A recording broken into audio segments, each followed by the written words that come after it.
Assalamualaikum warahmatullahi wabarakatuh. Perkenalkan, saya Tri Cahya Khairul Rafiq, calon guru penggerak Angkatan 9 dari SMK Negeri 1 Marak. Pada kesempatan siang hari ini saya ditemani oleh Bapak Muhammad Ridho Muhammad Nasruddin selaku Guru Produktif Desain Komunikasi Visual dari SMK Negeri 1 Marak. Selamat siang Pak Ridho, bagaimana kabarnya hari ini Pak? Alhamdulillah baik. Pak Rafiq, gimana kabarnya? Alhamdulillah baik juga Pak Ridho. Hari ini saya akan melaksanakan kegiatan percakapan pra-observasi ya Pak? Iya.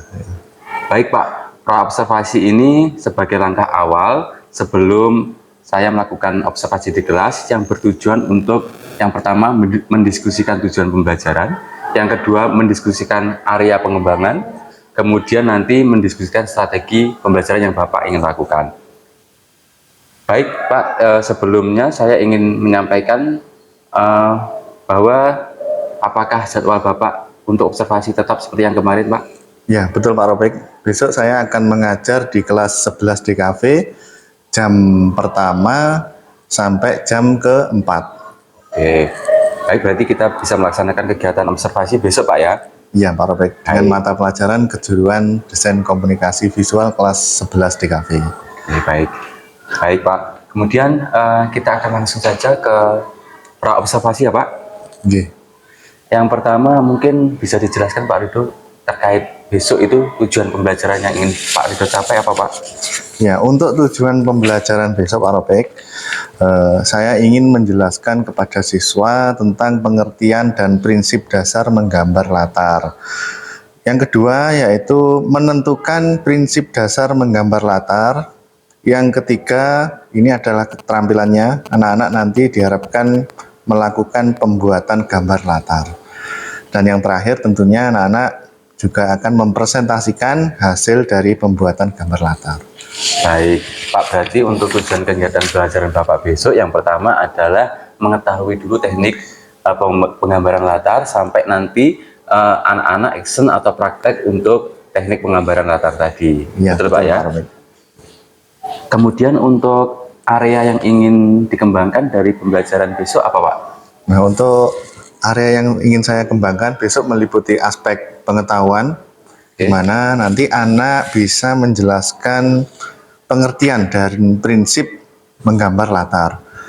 Dan yang kedua untuk aspek pengetahuan yaitu anak-anak bisa menentukan prinsip dasar menggambar latar. Dan untuk aspek keterampilan nanti anak-anak diharapkan melalui penugasan mampu membuat gambar latar. Kemudian anak-anak juga mampu untuk mempresentasikan hasil pembuatan gambar latar yang dibuat dari tugas tadi. Mungkin itu untuk aspek pengembangan. Baik, kemudian dari tujuan pembelajaran itu tadi, kemudian juga sudah disampaikan strategi pembelajarannya, mungkin untuk maksudnya area pengembangannya, kemudian untuk strategi pembelajaran apa yang Bapak lakukan untuk mencapai pengembangan yang ingin Bapak capai tadi?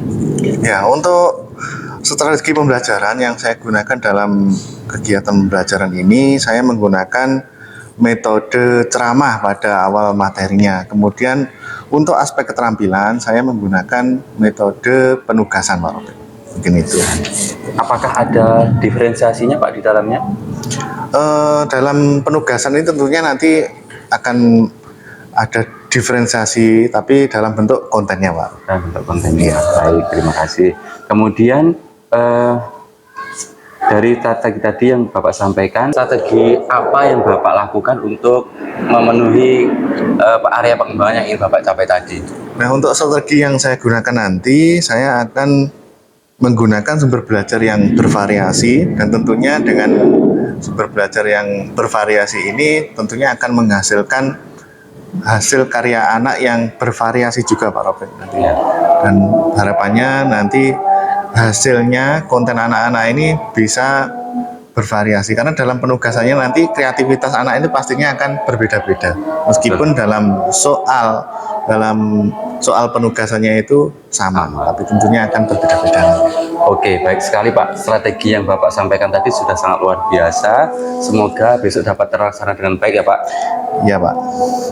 Dan saya akan berusaha sebaik mungkin, walaupun sebenarnya saya agak grogi Pak ya ini, Wah. agak grogi dan deg-degan. Oh, alah. Iya Pak, tidak perlu Pak, tidak perlu grogi karena sebenarnya ini nanti seperti apa yang Bapak lakukan sehari-hari nanti untuk pembelajaran pun sesuai dengan kegiatan yang Bapak rencanakan tadi. Jadi tidak perlu nervous atau grogi. Kemudian dari kompetensi yang ingin Bapak kembangkan tadi, kira-kira indikator ketercapaian apa yang Bapak ingin lihat dari kompetensi yang ingin Bapak kembangkan nanti? Nah, untuk proses pembelajaran yang saya lakukan bisa mengakomodir kepatuhan belajar peserta didik melalui proses pembelajaran berdiferensiasi dengan tagihan produk atau penugasan sesuai dengan kemampuan masing-masing anak dan membebaskan mengambil sumber referensi. Peserta didik dapat hadir secara penuh dalam mengikuti kegiatan pembelajaran. Selain itu, indikator ketercapaian adalah tujuan pembelajaran dapat tercapai. Terima kasih Pak Ridho atas jawabannya. Kita nanti akan ketemu lagi di kegiatan selanjutnya yaitu observasi kelas. Kemudian akan kita lanjutkan lagi nanti di percakapan pasca observasi, tentunya akan didampingi oleh pengajar praktek dari pendidikan guru penggerak. Untuk jadwalnya nanti akan saya sampaikan lebih lanjut Pak. Terima kasih untuk waktunya hari ini. Selamat melanjutkan kegiatan selanjutnya Pak Ridho. Oke, baik Pak Robek. Terima kasih. Terima kasih. Assalamualaikum. Assalamualaikum.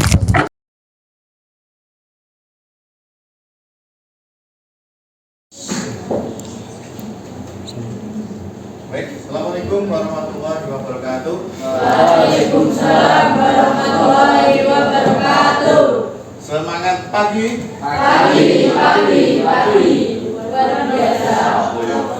Kalau saya mengucapkan selamat pagi, jawabannya adalah pagi luar biasa. Tangannya sambil mengepal ya, dan agak lantang suaranya. Semangat pagi. Pagi. Luar biasa. Tepuk tangan untuk kita semuanya. Baik, sebelum saya mulai pembelajaran, saya absen dulu ya. Tolong nanti angkat tangan. Aiman, Amida, Amrik, Cantika, Destina, Dinda, Eka, Evania, Farida, Fitri kemana? Galang, Gilang, Koirunisa, Muhammad Hasan, Muhammad Fabiansa, Nadia, Nitra, hadir. Nurmala, Rovan, Tofi Ayu, Nurul, Octavian, Rehan, Ratna, Krisna, Rizky, Sandi, Setiaki, Vanessa. Itu semua yang hari ini. Baik, sebelum saya mulai pembelajaran, ini saya mengutip sebuah peribahasa atau perkataan motivasi dari salah satu presiden Republik Indonesia yang ke-6, Bapak Susilo Bambang Yudhoyono, bahwasanya beliau pernah mengatakan bahwasanya jika kita keras terhadap dunia, maka dunia akan lunak kepada kita. Demikian juga sebaliknya, ketika kita lunak terhadap dunia, maka dunia juga akan keras terhadap kita. Dan tidak ada jalan lunak untuk mencapai cita-cita yang besar. Nah, dari kata-kata motivasi yang disampaikan beliau ini sebenarnya sangat dalam sekali ya, makna yang diberikan itu. Yang pertama, ketika kita istilahnya lunak atau istilah konkretnya manja gitu ya, maka dunia ini akan menjadi keras. Contoh konkretnya begini, misalkan kemarin ada pemotongan rambut ya loh, yang dipotong Hasan. Hasan ini kan sudah terbiasa dengan rambut yang agak panjang, kemudian dipotong jadi agak lebih pendek. Artinya pastinya kan sama teman-temannya akan dicemooh ya. Oh, Hasan sekarang jadi botak. Hasan sekarang jadi cepak rambutnya kayak pelawak tukul ya, misalnya gitu. Tentunya akan banyak cemoohan. Tetapi ketika kita misalkan Hasan ini cuek, ya, dengan semua yang ada itu dia cuek, tidak gubris dan lain sebagainya, maka ya hal itu akan seperti biasa saja. Tapi berbeda sebaliknya jika misalkan Hasan itu menanggapi cemoohan-cemoohan dari temannya. Bisa-bisa Hasan ini mau ke sekolah pun jadi malu, malah bisa-bisa malah tidak mau sekolah. Karena apa? Karena dia menggubris perkataan atau cemoohan dari teman-teman. Contoh yang lagi, mungkin di sini ada yang ikut ekstra pramuka. Coba angkat tangan siapa yang ikut ekstra pramuka. Nah, Vanessa ya, Sandi. Ada yang ikut OSIS? Ada ya. Ada. Nah, di pramuka tentunya kalian pernah melakukan perkemahan, ya toh? Kemah, baik itu di alam maupun di lapangan. Nah, tentunya kalian sudah terbiasa ya mengikuti kegiatan-kegiatan di luar ruangan ya atau order. Nah, karena sudah terbiasa melakukan kegiatan outdoor, tentunya misalkan kalian suatu saat baik ketika lulus atau ketika PKL dilalah mendapatkan tempat di luar daerah yang mengharuskan kalian ngekos dan hidup mandiri, tentunya kalian kan sudah tidak kaget lagi, ya toh? Nah, sudah terbiasa, sehingga pada saatnya nanti ya, ketika dibutuhkan hal-hal yang mengharuskan untuk mandiri dan dia sudah siap.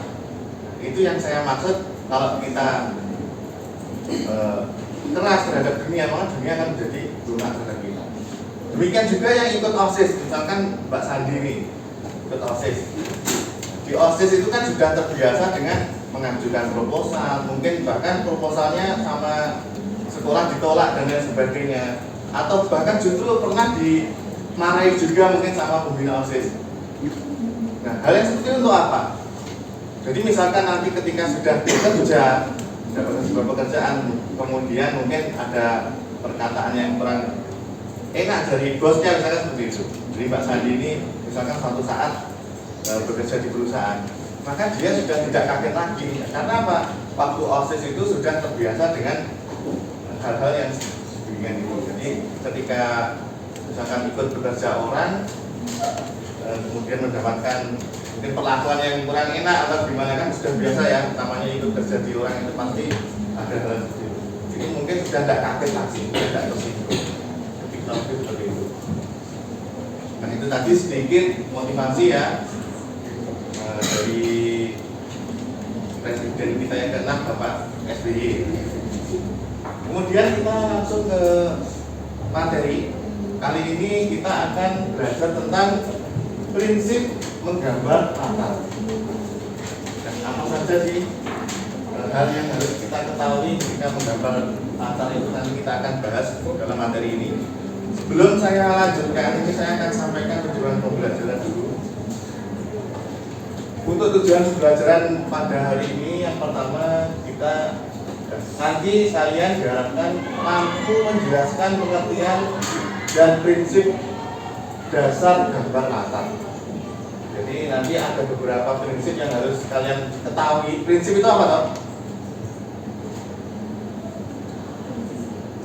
Prinsip itu adalah garis besar atau apa ya, ibaratnya benang merah ya. Benang merah, nah dasar itu adalah hal yang wajib untuk diketahui dalam menggambar latar. Kemudian yang kedua adalah menentukan prinsip dasar menggambar latar. Yang ketiga, nah ini nanti kegiatan prakteknya, melakukan pembuatan gambar latar. Jadi dalam menggambar latar ini nanti kalian tentunya harus membuat sketsa dulu, kemudian baru bisa dilanjutkan untuk menggambar latarnya di aplikasi Adobe Flash. Dan yang keempat tentunya nanti kalian harus mempresentasikan hasil pembuatan gambar latar. Baik, sebelum saya lanjut ke pengertian gambar latar, ini saya akan memutarkan sebuah video. Nah, mungkin video ini juga cukup familiar ya dengan kalian. Ini video Upin Ipin, tapi tidak full, nanti saya putarkan hanya sebagian saja. Tapi aku tak nak habiskan dengan berbelanja yang susah payah aku semulakan. Baik aku simpan. Ini mestilah belanja. Buat apa nak simpan? Kena simpan untuk masa susah. Biarlah, aku nak belanja juga. Tak boleh, kena simpan.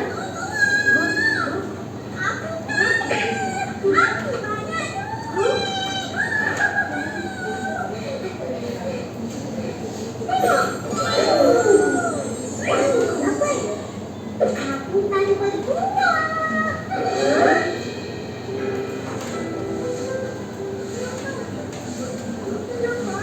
Banyak ni. Memang berguna. Apa? Nak main dengan benda bertua? Ha, macam ni sih. Senang dapat. Kita orang pun nak cari duit juga. Betul-betul. Dia boleh berpastikan. Cabutan berbuah tak menjamin apa-apa. Kalau tak berbuah, apa pun tak dapat.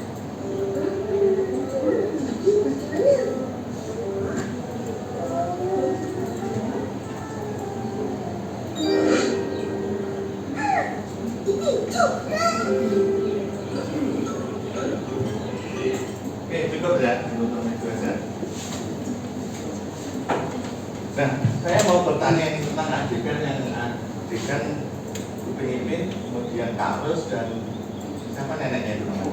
Lupa ya. Ketika adegan Upin Ipin, kemudian Karus dan Opa ini tadi, kira-kira tempatnya di mana ini? Coba yang tahu katakan. Ya, San? Di halaman rumah. Bagaimana kamu kok tahu kalau itu sedang berada di halaman rumah?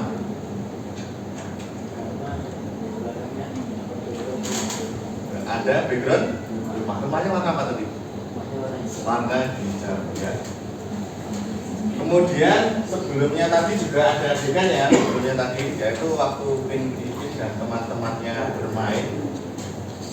Mungkin yang lain ini coba dijawab. Nah, kalau yang Upin Ipin bermain tadi, kira-kira lokasinya di mana itu tempatnya? Ya, Sandi? Di lapangan. Ya, bersama dengan teman-temannya ya. Itu ada sebuah tanah lapang di mana Upin dan Ipin ini sudah terbiasa bermain di situ. Nah, kira-kira dari latar tadi, ya, nah tadi kan Upin Ipin bermain di halaman, kemudian Upin Ipin, Karus dan siapa itu, Opa juga berada di halaman rumah. Kira-kira menurut kalian ini, menurut Sandi, dari gambar latar tadi itu cukup mendukung sebuah ceritanya apa enggak kira-kira? Mampu dari gambar latar tadi mampu enggak mendukung cerita yang akan ini kira-kira tadi ceritanya tentang apa lagi? Kilas itu. Kan tadi si Lesa kalau punya uang buat bayar, Ya. si Mael kalau punya uang kita buat. Ya, terus kemudian di adegan kedua itu kan apa ya? Upin Ipin kan minta izin itu ya, minta izin ke orang tuanya. Nah, tentunya ya dengan adanya gambar latar yang sudah kalian sebutkan tadi itu juga mampu mendukung cerita yang ada di dalamnya. Nah, sekarang saya lanjutkan tentang pengertian gambar latar.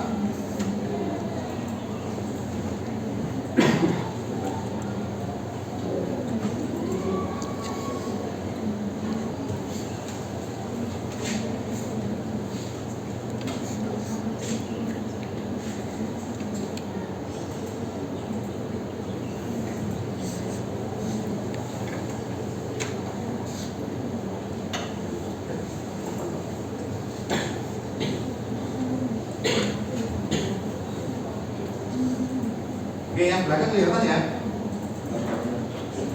Karena nggak bisa ditutup sendiri. Oke, nah sekarang kita bahas ya pengertian gambar latar. Gambar latar itu adalah keterangan mengenai ruang, waktu, serta suasana terjadinya peristiwa-peristiwa di dalam suatu karya, di mana latar merupakan unsur intrinsik pada suatu karya yang biasanya terletak di layer paling belakang. Dan di sini dikatakan ya, di mana gambar latar itu seharusnya mampu menggambarkan keterangan mengenai ruang, waktu, serta suasana terjadinya peristiwa di dalam suatu karya. Di mana latar merupakan unsur intrinsik. Intrinsik itu apa tadi? Kira-kira? Unsur intrinsik yang dimaksud unsur intrinsik apa? Ya, unsur yang mampu mendukung sebuah cerita. Itu dinamakan unsur intrinsik. Sehingga dengan adanya gambar latar ini mampu mendukung cerita atau mendukung objek-objek yang ada di dalam gambar animasi tadi. Nah, gambar latar sendiri itu bermacam-macam. Ada latar waktu. Ini misalkan waktu itu pagi hari, siang hari, sore hari, atau malam hari. Nah, seperti dalam tayangan kartun tadi, kira-kira waktunya kapan itu? Ya, siang hari. Dari mana kamu tahu kalau itu siang hari? Dari mana? Ya, dari warna atau pencahayaan yang ada dalam sekitar gambar latar. Beda lagi kalau mungkin dalam tayangan tadi gambarnya gelap semuanya. Nah, itu menandakan bahwa di situ terjadinya peristiwa itu pada kondisi malam hari. Yang kedua adalah latar tempat. Latar tempat di sini misalkan di sekolah, di rumah, di jalan, atau seperti yang dalam tayangan tadi, latarnya adalah di lapangan luas dan di depan rumah. Ditandai dengan apa? Ditandai dengan adanya lahan yang luas tadi ya, tempat bermain ini, kemudian ada halaman rumah. Kemudian kalau antuk tadi berada di bawah pohon, itu adalah latar tempat. Berikutnya adalah latar suasana. Latar suasana ini misalkan adalah saat kondisi hujan, saat panas, saat misalkan saat ramai, saat sepi dan lain sebagainya. Nah, kalau suasananya tadi di video tadi tentunya suasananya cerah ya, karena tidak dalam kondisi hujan, juga tidak dalam kondisi berisik atau angin dan lain sebagainya. Kemudian yang keempat adalah latar alat. Nah, latar alat ini bisa berupa lemari, meja, kursi, benda-benda mati dan lain sebagainya. Kalau misalkan kita biasanya kalau lokasinya itu di dalam ruangan ya, tentunya kan banyak perabotan di dalam ruangan. Nah, kita bahas satu persatu lagi. Dan di sini adalah latar waktu. Latar waktu itu yaitu saat dimana tokoh ataupun si pelaku melakukan sesuatu pada saat kejadian peristiwa dalam cerita yang sedang terjadi. Jadi misalkan tadi ya, pagi hari, siang hari, sore hari, malam hari, di zaman dahulu, di masa depan dan lain sebagainya. Dan di sini juga ditampilkan di mana kalau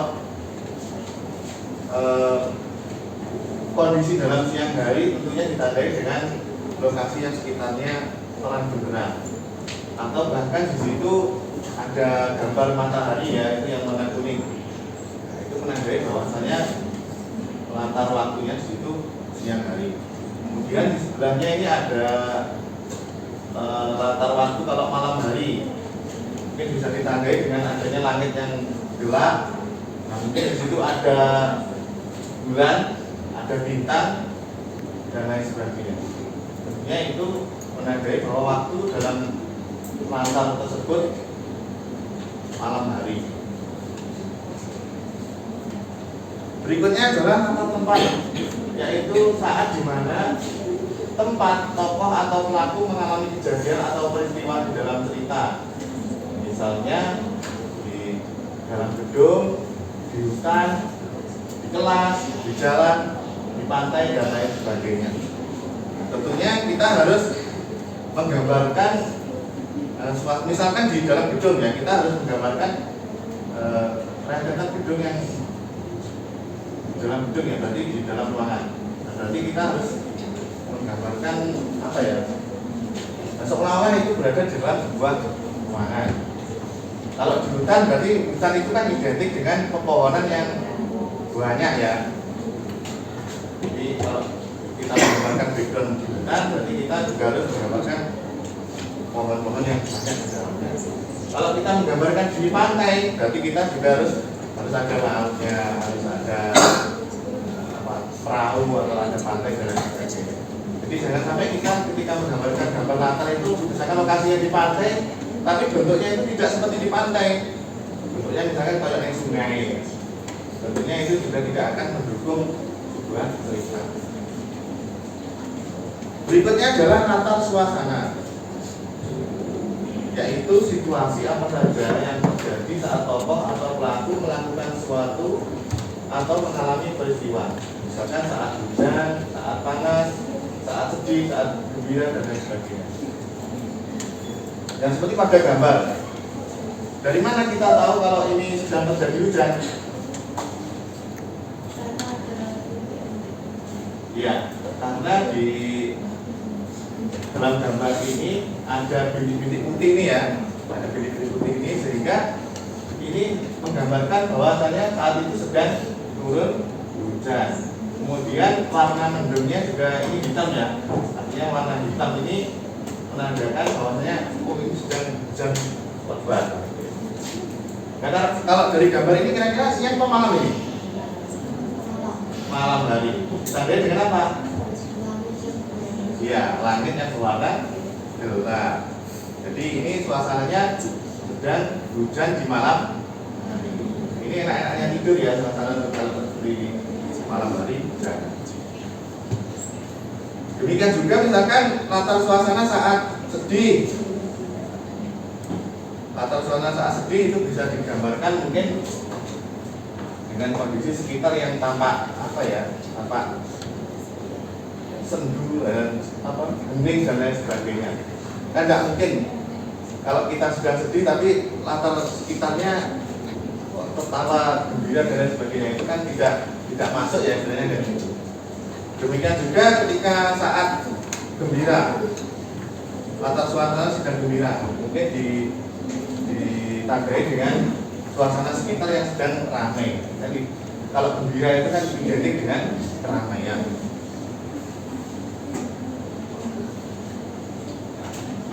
Berikutnya adalah latar alat.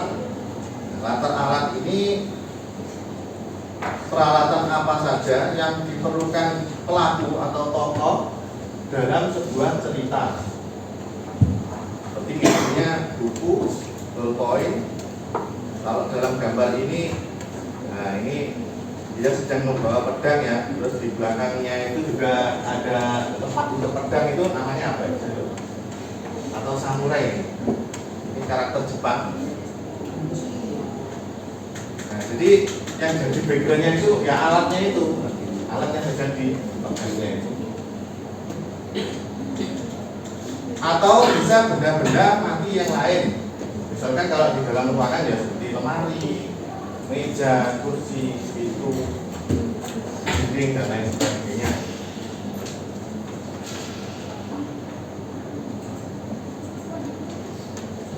Kemudian fungsi gambar latar dalam gambar animasi 2 dimensi, yang pertama tentunya untuk memperinggas suatu animasi.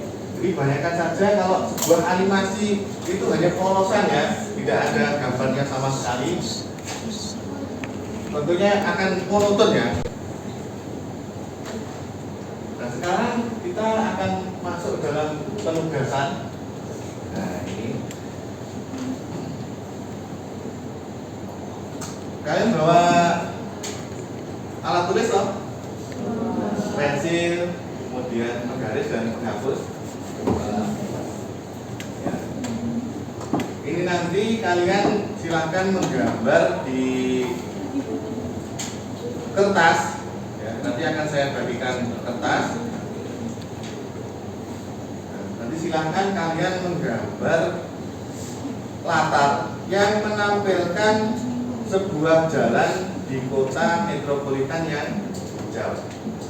Nah, kemarin di materi yang kemarin itu kan kalian sudah pernah menggambar objek mobil ya, menggambar objek mobil, dan mobilnya sudah kelihatan seolah berjalan toh, tapi belum ada backgroundnya. Nah, mungkin dengan gambar objek mobil kemarin kalian bisa menggambarkan sebuah, kalian tambahin background jalan seolah-olah mobil itu sedang melaju di kota metropolitan. Tahu toh kota metropolitan itu seperti apa? Kota metropolitan itu biasanya identik dengan gedung yang tinggi, kemudian mungkin background perkotaan ya. Kalian mungkin ada gambaran bagaimana suasana kota itu seperti apa. Tapi di sini kalian harus sisipi kota yang hijau. Mungkin bisa kalian tambahkan pepohonan, bisa kalian tambahkan taman, ya. Jadi seolah-olah kota itu kotanya hijau, tidak hanya gedung-gedung saja, tapi juga ada kalian sisipi pepohonan di sekitar. Gitu ya. Dan dalam menggambar latar, menggambar background ini atau gambar latar ini, jangan terpaku area stage atau apa itu area menggambarnya saja, tapi kalian bisa keluar dari stage-nya itu. Kalau di Adobe Flash itu kan ada kotak di mana atau stage ya sebutnya, stage di mana itu hanya menampilkan gambar yang dalam kotak stage itu. Tapi kalian harus lebih lebar lagi tuh ya. Jadi untuk panjang itu tidak masalah, gambarnya agak panjang itu tidak masalah. Ini tuh. Ada pertanyaan? Sudah jelas ya? Oke, setelah ini nanti saya bagikan kertasnya ya untuk media kalian menggambar. Ya.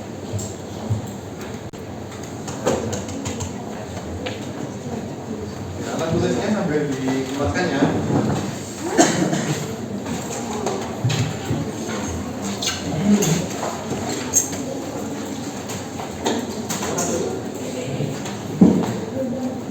Oh, curhat.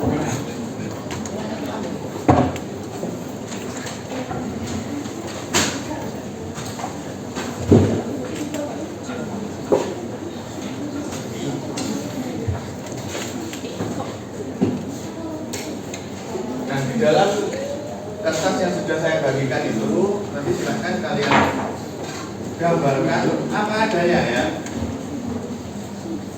Bagaimana suasana kota metropolitan tadi. Nah, kalian mungkin bisa mencari referensi dari Google bagaimana suasana jalan di perkotaan metropolitan itu seperti apa. Mungkin itu bisa menjadi referensi. Tapi jangan full kopas dari internet ya, intinya jiplak. Jiplak itu tidak boleh. Tapi kalau sekedar untuk referensi tidak masalah.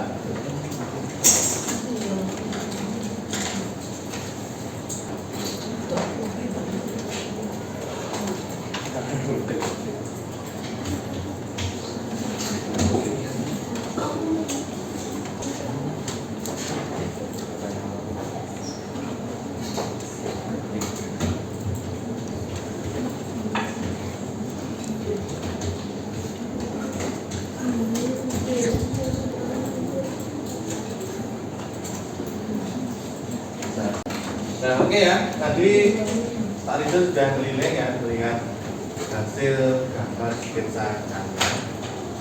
Dan dari beberapa gambar yang sudah saya amati ini, kalian sudah bisa saya katakan mampu dalam menggambar background atau gambar latar. Hanya saja tadi beberapa itu ada yang kurang dari tugas tadi kan sudah jelas ya. Makanya menggambarkan background yang menggambarkan kota metropolitan yang hijau. Tapi saya lihat beberapa tadi ada beberapa gambar yang belum menunjukkan itu sebagai sebuah kota yang hijau. Nah, jadi hanya gedung-gedung tinggi saja dan hanya beberapa pohon sehingga kurang terlihat kurang asri. Nah, mungkin nanti ke depan itu bisa kalian tambahkan lagi. Jadi gambar sketsa ini kan ibaratnya kan masih rancangan. Nah, gambar yang aslinya nanti ketika kalian menggambar di Adobe Flash itu nanti. Nah, mungkin di Adobe Flash nanti untuk pewarnaannya mungkin bisa lebih dipertajam lagi ya. Mungkin biar terlihat sisi kota hijaunya itu. Kalau hanya gedung-gedung saja tidak ada sisi kota hijaunya itu kan belum terlihat asli. Jadi beberapa seperti punyanya Sandi ini juga bagus ya. Tadi ada pohonannya juga rindang, kemudian ada taman-tamannya juga ini ya. Dan nanti tinggal bagaimana eksekusinya di Adobe Flash nanti. Apakah sesuai dengan bentuk. Baik, mungkin itu pembelajaran kita hari ini. Nanti sebelumnya silakan dikumpulkan di Google Classroom ya untuk semua tugasnya. Kita akhiri pembelajaran hari ini dengan membaca hamdalah. Alhamdulillahirabbil alamin. Akhirnya dari saya apabila ada salah kata, perkataan yang kurang berkenan, saya mohon maaf yang sebesar-besarnya. Wassalamualaikum warahmatullahi wabarakatuh.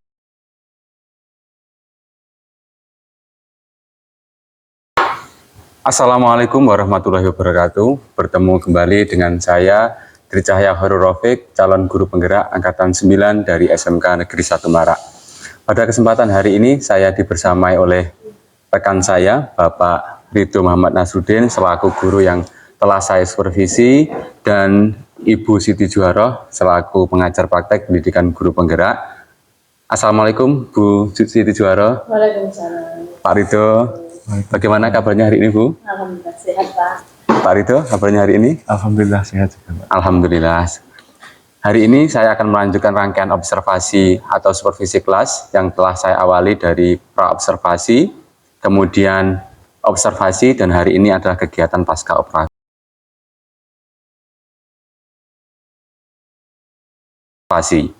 Di mana sebelumnya saya telah melakukan kegiatan observasi di kelas yang Bapak Ridho ampu, yaitu kelas 11 DKV. Baik Pak, bagaimana perasaan Pak Ridho setelah melaksanakan kegiatan pembelajaran di kelas 11 DKV kemarin, Pak? Ya, untuk perasaan saya ketika Pak Rafiq melakukan observasi di kelas saya kemarin, tentunya senang ya Pak ya. Ya, senang dan cukup antusias karena ini sebuah pengalaman baru bagi saya. Meskipun pada awal-awalnya saya juga agak deg-degan Pak ya. Agak deg-degan karena mungkin belum terbiasa, tapi lama-lama saya menjadi cukup antusias ya dengan kegiatan observasi yang dilaksanakan oleh Pak Rafiq. Baik, Pak Ridho, kemudian bagaimana Pak Ridho menilai diri Pak Ridho atau performa Pak Ridho selama melaksanakan kegiatan pembelajaran kemarin, Pak? Ya, sejauh yang sudah saya laksanakan kemarin, menurut saya sudah sesuai dan dengan sintak atau rencana pembelajaran yang saya lakukan. Akan tetapi tentunya juga banyak kekurangan ya Pak, di berbagai sisi pembelajarannya mungkin. Baik, kemudian apa yang membuat Bapak menilai diri Bapak seperti itu tadi Pak? Mungkin bisa dijelaskan? Ya, mungkin area pengembangan anak pembelajaran kemarin sudah sesuai dengan apa yang saya inginkan, baik dari aspek pengetahuan maupun keterampilan yang anak-anak lakukan. Baik melalui penugasan yang sudah dilakukan kemarin, itu sudah sesuai dengan apa yang menjadi tujuan pembelajaran kemarin. Oke, baik Pak. Jadi untuk kegiatan pembelajarannya sudah terlaksana sesuai dengan rencana, kemudian juga area pengembangan yang dihendaki juga sudah terlaksana begitu Pak ya? Kemudian mungkin Bapak bisa menceritakan apa kekurangan atau mungkin hambatan-hambatan dalam melaksanakan kegiatan pembelajaran kemarin Pak? Ya, mungkin untuk hambatan yang saya alami ketika pembelajaran kemarin itu dari keaktifan siswa Pak. Dari keaktifan siswa memang sejauh ini masih kurang. Kemudian dari hasil karya anak itu juga perlu bimbingan yang lebih lanjut. Oke, baik. Boleh saya menyampaikan hasil pengamatan saya Pak terkait pelaksanaan pembelajaran Bapak kemarin? Ya, boleh Pak Rafiq. Baik, untuk yang saya amati kemarin pada saat pelaksanaan pembelajaran di 11 DKV yang Bapak lakukan, menurut saya kegiatan yang Bapak lakukan sudah banyak yang sesuai dengan perencanaan, memang benar. Kemudian juga ada sesi di mana kemarin pra-observasi yang kita lakukan dan sudah terlaksana dengan struktur yang sesuai dengan perencanaan yang kita lakukan kemarin, Pak. Menurut pengamatan saya seperti itu. Kemudian mungkin bisa dijelaskan lagi, Pak, terkait dengan area pengembangan kemarin. Apakah memang benar-benar sudah terlaksana dengan sesuai dengan tujuan pembelajarannya, Pak, untuk area pengembangannya? Ya, untuk area pengembangan, kemarin saya menggunakan area pengembangan melalui aspek pengetahuan, yaitu melalui anak-anak diharapkan bisa menjelaskan pengertian dan prinsip dasar gambar latar. Ya. Kemarin dari apa yang sudah saya jelaskan dan melalui kuis yang saya berikan setelah pembelajaran itu sudah hampir keseluruhan sudah mampu dan mengerti tentang pengertian dari prinsip gambar latar. Kemudian dari aspek keterampilannya, dari hasil penugasan kemarin, anak-anak juga sudah melakukan pembuatan gambar latar sesuai dengan soal yang sudah saya berikan, dan mereka juga mampu mempresentasikan hasil karyanya itu juga dengan cukup bagus, Pak. Baik, jadi dari area pengembangannya mulai dari pengetahuan, keterampilan sudah sesuai dengan kemarin ya, menggambar latar di sebagai pendukung sebuah cerita gambar latar. Kemudian dari diskusi kita hari ini, Pak, mungkin Bapak bisa membayangkan Pak Ridho apa yang selanjutnya Bapak lakukan untuk terkait dengan rencana pengembangan dari Pak Ridho sendiri untuk pembelajaran ke depannya, Pak. Ya, mungkin untuk ke depan evaluasi, Pak Robeng, ya. Evaluasi memang terus harus dilakukan secara terus-menerus. Kemudian mungkin juga saya perlu melakukan pengembangan soft skill, baik itu dari segi mungkin komunikasi dan lain sebagainya, agar dalam proses pembelajaran akan menjadi semakin baik dan semakin baik lagi mungkin. Oke, baik Pak Ridho, sudah menemukan rencana pengembangan diri, semoga nanti bisa terrealisasikan sedikit demi sedikit. Kemudian saya ucapkan terima kasih atas waktunya, sehingga rangkaian supervisi yang saya lakukan mulai dari kemarin observasi, kemudian dilanjutkan hari ini pasca observasi sudah terlaksana dengan baik dan dengan lancar. Terima kasih Pak Ridho sudah meluangkan waktu untuk membersamai saya hari ini. Kemudian semoga dari kegiatan ini kita bisa bersama-sama melaksanakan pembelajaran yang benar-benar berpihak pada murid-murid kita semua.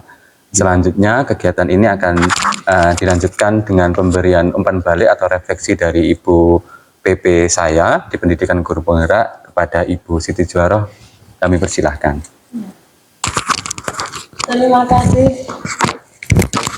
Terima kasih Pak Rofik, dan terima kasih juga Pak Ridho yang sudah melaksanakan kegiatan rangkaian dari Pendidikan Guru Penggerak. Ya, sebagaimana kita ketahui, Pak, dalam pembelajaran ini ada beberapa yang perlu kita sesuaikan dengan tuntutan zaman, dengan RPP berdiferensiasi dan PSE yang kemarin alhamdulillah sudah bisa disampaikan dari Pak Rofik kepada Pak Ridho. Selanjutnya untuk kegiatan pasca observasi yang sudah dilaksanakan di siang hari ini, saya kira sudah sangat baik.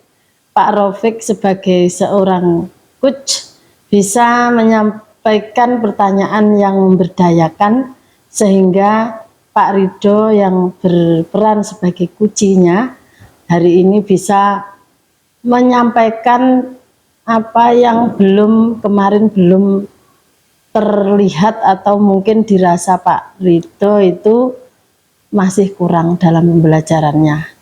Dan saya berharap dengan demikian Pak Ridho bisa menambah lagi sisi-sisi yang belum terlihat dalam pembelajaran tersebut pada waktu pembelajaran selanjutnya dengan materi yang berbeda mungkin, tapi dengan teknik yang sama, karena mungkin pada teknik yang diambil kemarin belum merasa sempurna, jadi perlu disempurnakan atau diperbaiki lagi. Seperti itu nggih, Pak Rito.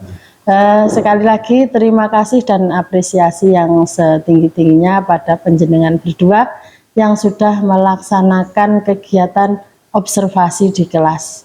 Sebagai yang pertama sebagai pemenuhan tugas sebagai CGP Pak Rofik, dan yang kedua tentunya sebagai tuntutan kita sebagai seorang guru yang harus selalu mengupgrade apa yang kita miliki untuk keseluruhannya sebagai bentuk pelayanan kita terhadap murid atau anak didik kita. Semoga selalu mendapatkan kemudahan dalam menjalankan tugas panjenengan semua. Terima kasih. Mungkin saya cukup itu yang saya. Ya, terima kasih kepada Ibu Siti Juwaroh atas masukan dan umpan balik yang telah diberikan. Saya juga mengucapkan terima kasih kepada Pak Ridho atas waktunya hari ini, dan selamat melanjutkan kegiatan yang lain.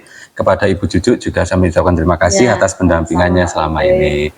Demikian dari saya, ada kurangnya saya mohon maaf. Wassalamualaikum warahmatullahi wabarakatuh.